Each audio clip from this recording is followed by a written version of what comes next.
There is a common fear in the gym that any release of sexual energy will immediately halt your progress and destroy your hard-earned physical gains.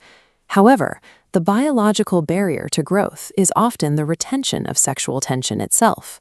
When this tension isn't released, it keeps the body in a state of constant muscular rigidity, affecting everything from your facial muscles to your pecs.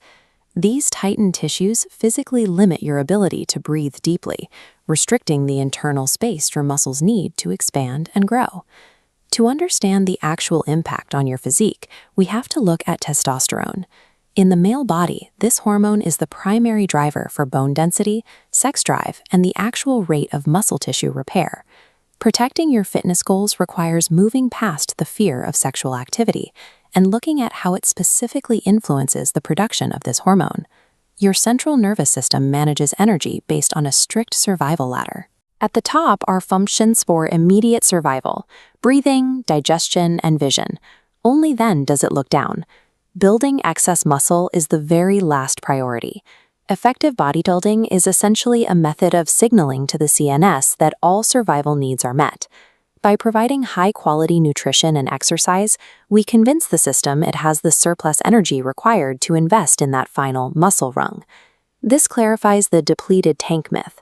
Ejaculation only expels a tiny fraction of stored testosterone, immediately triggering a cycle to refill the loss. During this, the brain releases dopamine and serotonin, while the stress hormone cortisol drops significantly. This combination of low stress and high happy hormones tells the CNS that the body is in a healthy, thriving state, which actually triggers an increase in overall. If sexual activity supports testosterone production, it raises a simple question: why do you feel physically drained immediately afterward? The fatigue is the result of two specific biological shifts. The body is flooded with oxytocin, a relaxation agent that induces calm and sleep. Simultaneously, the loss of zinc, required for muscular force, creates a temporary drop in physical strength. Use that information to look at your training schedule. Given that the body is actively trying to enter a sleep state, when would be the absolute worst time to attempt a heavy set of squats or a personal best? Training in the immediate shadow of this oxytocin release is a recipe for a failed session.